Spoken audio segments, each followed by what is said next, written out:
सब देखने और सुनने वालों की खिदमत में मोहब्बत भरा सलाम। जावेद इकबाल चीमा साहब मजहबी स्कॉलर भी हैं और सियासत पे भी गहरी नज़र।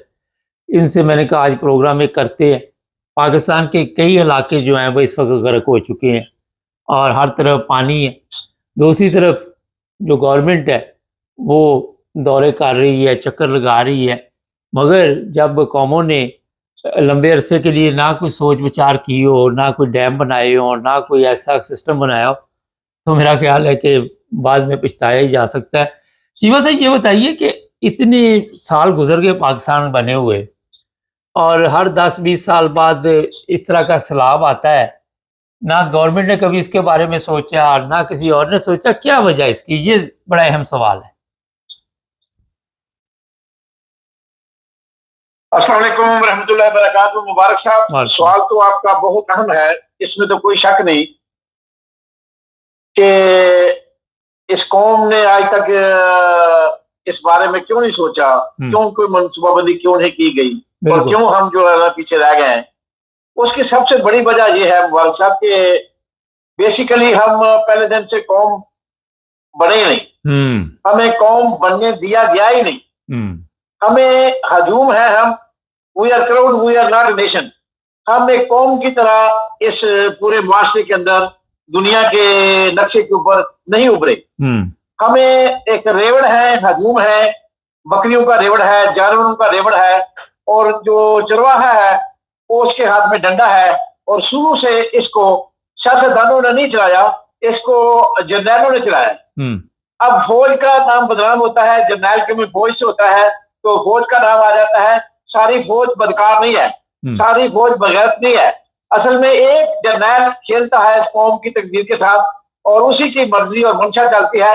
वो पैदाशी तौर पे उसके ऊपर क्या जुल्म हुआ है जो वो इस कौम से बदला लेता है।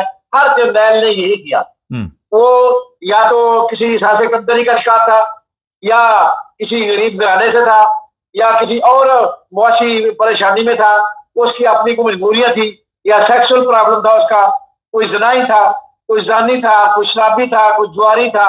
फिर एक दीन से दूरी की वजह सबसे बड़ी कि जर्नैल जो है वो दौलत के पीछे लग गए, मादियत परस्त बन गए।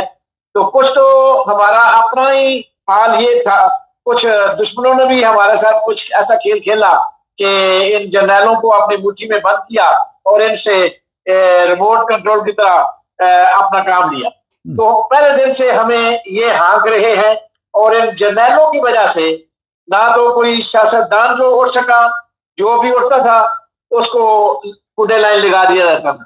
तो कौम हम बन नहीं सके, हम सिलेबस नहीं दे सके, हम इस कौम को कोई आइन नहीं दे सके, हम आइन की तशरीह नहीं कर सके, हम आइन को कानून को पाबंद नहीं कर सके, ना खुद पाबंद हुए, ना किसी को इंसाफ दे सके, ना हमने इंसाफ का निज़ाम राइज किया। और जिस कौम के अंदर इंसाफ ही ना हो, इंसाफ का निज़ाम ही ना हो, हम कोई सिस्टम ही नहीं दे सके इस कौम के अंदर जो कौम अपना राह मुतय्यन करती। तो मैं तो ये अर्ज करता चलूं मुबारक साहब कि हमें तो हाँका गया है बस, कि अपनी मर्जी के हिसाब से जिस तरह का उदेन था जर्नैल का उसने हाँका है। ना कोई सिलेबस दिया है, ना तालीम का कोई कल्चर दिया है, ना जो मजहबी कल्चर था, जो इंसानी कल्चर था, जो अल्लाह और अल्लाह के रसूल की अताअत का कल्चर था, वो हमने तबाह बर्बाद कर दिया। उससे हम दूर चले गए और अपनी अपनी जो है ना 1.5 इंच की मस्जिद पे अपना गुजारा किया और डिवाइड एंड रूल के मुताबिक जिस तरह गोरे ने सोचा था उसी तरह हम उसके नक्शे कदम पे चलते रहे। और आज हमारा ये हाल है कि 5 कंजरियां गश्तियां टेक जाकर पंजाब को चला रही हैं और पानी का आना मुबारक साहब ये अल्लाह की तरफ से अजाब है। अभी छोटे छोटे अजाब आ रहे हैं। मैं तो दुआ करता हूँ और मुझे इस बात पे कतई तौर पे कोई शक नहीं है कि बहुत बड़ा अजाब इस कौम के ऊपर आने वाला है, क्योंकि कौम बेहिस है, बेहिस और बगैरत हो चुकी है। उसे कुछ नजर नहीं आ रहा। उल्मा उसमें शामिल है और सबसे अजाब के मुदई जो है, सबसे बड़े अजाब को लाने वाले जो है वो उल्मा है, जो सच ना कह रहे हैं, ना उनको सच नजर कोई आ रहा है, ना सच बोलने की उनके अंदर कोई खसूसियत है, ना कोई ताकत है, बस वो भी झूठ के साथ खड़े हैं और दरबारी बन चुके हैं। जब सारी कौम ही उलमाई दरबारी बन जाए तो बाकी कौम का क्या हाल है? तो अच्छा ये सर, जरा मुख्तसर रखे, सवालात काफ़ी हैं। एक सवाल बड़ा अहम है, आप जर्नैलों को जिम्मेदार कह रहे हैं, हमारे सियासतदानों ने भी तो अरबों रुपए की जायदाद बनाई और उनका भी तो पाक दामन जो है वो साफ नहीं है ना। उन्होंने भी तो कोई सियासत कोई अवाम के लिए तो की नहीं ना। कोई सियासतदान भी डिक्टेटर के बगैर माल नहीं बना सकता। पाकिस्तान की सरजमीन में चोर चक्का चौधरी और गुंडी राज प्रधान है, जिसकी लाठी उसकी भैंस है। डिक्टेटर के पास का ताकत है, कुवत है, डंडा है और वो इस निजाम को चला रहा है। कोई सियासतदान, माई का लाल, कोई ब्यूरोक्रेट, कोई जज, कोई भी चपरासी से लेके ऊपर चीफ सेक्रेटरी तक कोई भी माल नहीं बना सकता। ना कोई चीफ जो है ना वो वजीर बना सकता है, ना वजीर बना सकता है, ना कोई वजीर बना सकता है। ये सब कुछ डिक्टेटर की आशीर्वाद से लूटमार होती है। डिक्टेटर की आशीर्वाद ना हो, डिक्टेटर का पीछे डंडा ना हो, डिक्टेटर की सपोर्ट ना हो तो कोई भी सियासतदान, कोई भी माई का लाल ना करप्शन कर सकता है, क्योंकि मुल्क के निजाम के मुताबिक सोचना पड़ता है कि मुल्क का निजाम किसके हाथ में है। तो शुरू से ही हुआ, जो भी माल बनाया गया सियासतदानों ने वो सारा को सारा इस जर्नैल की छतरी के नीचे बनाया गया और अब भी वही हो रहा है। अच्छा, दूसरा बड़ा अहम सवाल है, चलें जी, सियासतदान हम कहते हैं जी इनके हाथों में खेलते रहे, तो उलमा तो कहते हैं कि हमने इतने यहाँ पे मदरसे बनाए हुए हैं, हम रात दिन इस्लाम के लिए जदोजहद कर रहे हैं, हम शरीयत लाने वाले हैं, हम यहाँ पे इस्लामी निज़ाम लाने वाले हैं, तो इन्होंने भी कुछ नहीं किया। फिर इसका मतलब मैं समझता हूं कि इस मुल्क की तकदीर के साथ जो खिलवाड़ जर्नैल ने किया, जो खिलवाड़ सियासतदान ने किया, जो ब्यूरोक्रेसी ने किया, ये सब कुछ भी नहीं है। सबसे बड़ा जो बद किरदार, जो बुरा किरदार है, वो जो अदा किया गया वो उलमा की तरफ से किया गया कि जिनको सच बोलने की तौफीक ही नहीं हुई, जिनको आयतें सुनते हैं और खामोश होते हैं, जनरल के सामने बैठे होते हैं, जैसे दरबारी उलमा बैठे होते हैं, किसी के अंदर हिम्मत नहीं होती कि उसको ये कह सके कि सर जो कुछ आप बात कर रहे हैं, आप खुद आइन की खिलाफवर्जी कर रहे हैं, आप इन आयतों की तशरीह कर रहे हैं, आप खुद इन आयतों के अंदर मुलव्वस हैं और आपके ऊपर ये आयतें जो है ना वो पूरी उतरती हैं और आप जिन आयतों को दूसरों के ऊपर लागू कर रहे हैं, सबसे पहले ये आयतें आपको इस बात की इजाजत नहीं देती, पुराने पाक की आयात, कि इस मुल्क के अंदर नाइंसाफी की जाए और अपना दामन देखें, अपना जमीन जोड़े, तो फिर आपको पता लगेगा जनरल साहब कि आप ये जो आयतें पढ़ रहे हैं हमारे सामने, ये ठीक नहीं कर रहे, आप गलत कर रहे हैं। किसी आलम को ये तौफीक नहीं हुई।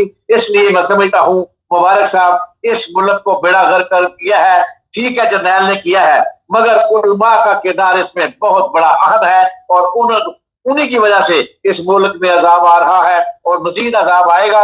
और इस मुल्क ने अगर बचना है, रहना है, तो कौम को उठना पड़ेगा। कौम को इन उलमा के खिलाफ, इन डिक्टेटर के खिलाफ और इन चोर लुटेरों के खिलाफ उठना होगा।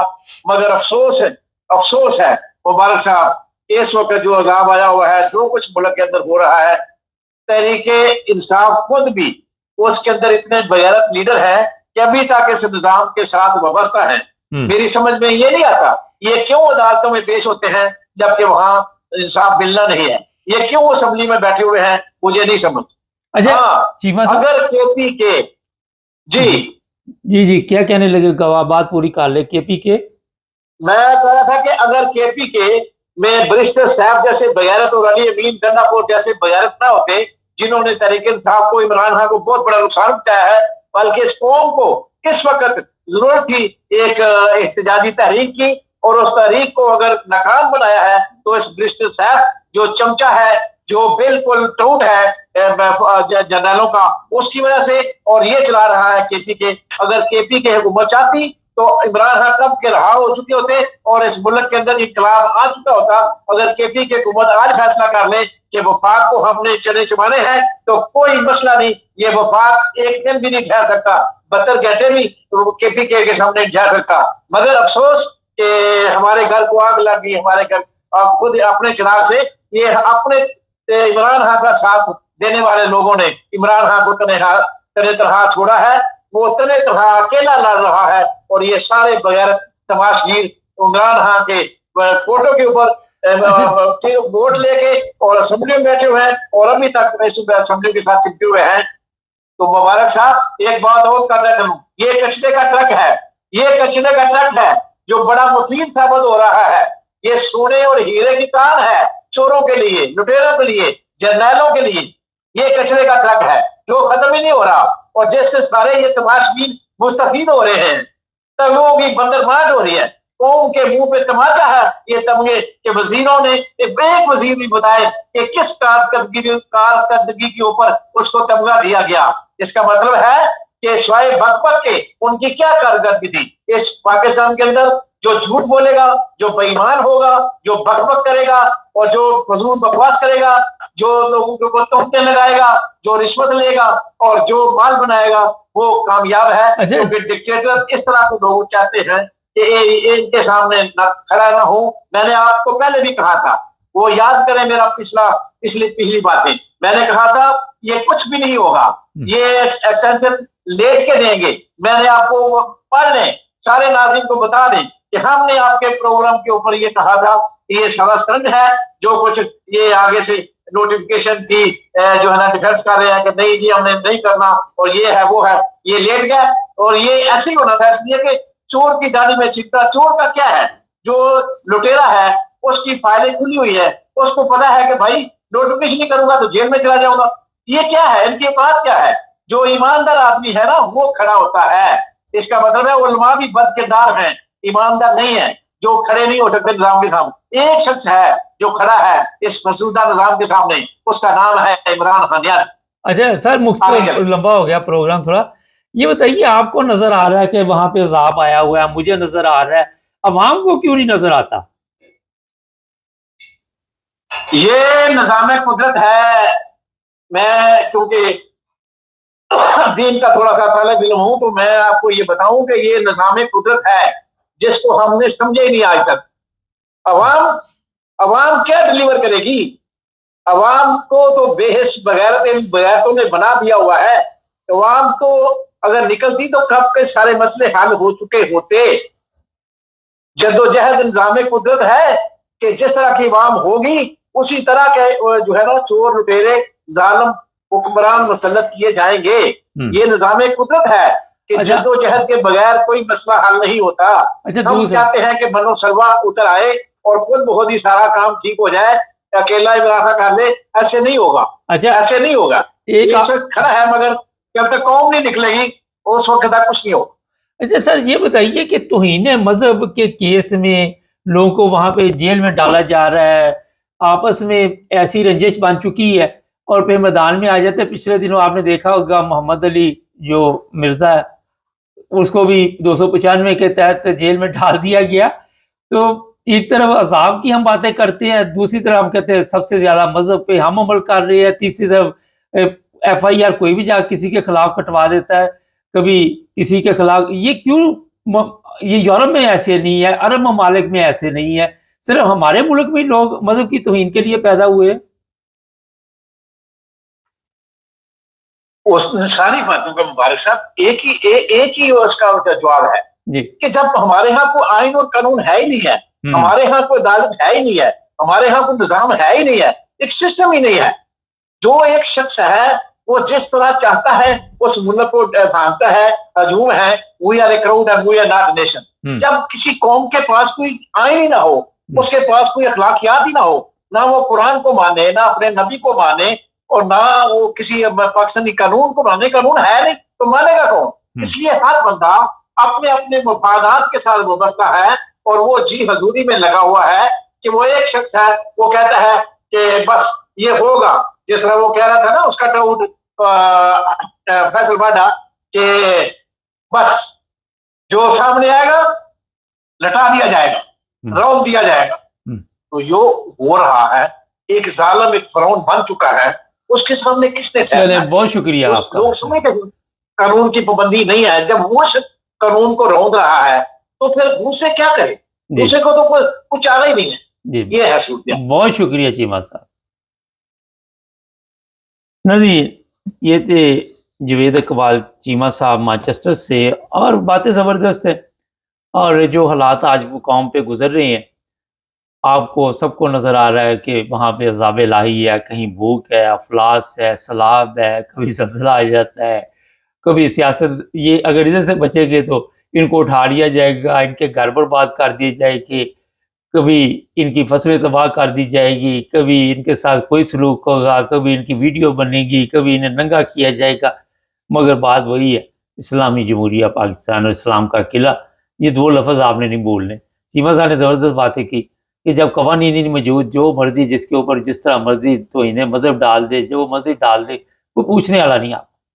और सबको पता है कि हम किस तरफ जा रहे हैं, बर्बादी की तरफ, मगर कोई ये रास्ता तब्दील करने के लिए तैयार। यहाँ पे आप निकलें, आपको पता चल जाए कि आप रास्ता भूल गए हैं, तो अक्लमंद बंदा वहीं से मोड़ लेता है गाड़ी भी, कोई भी चीज़ हो। मगर हम ऐसे ही चलते जा रहे हैं जिस तरह अभी, मकसद ये था इनका कि जानवरों की तरह हमें हाँका जा रहा है और लेते जा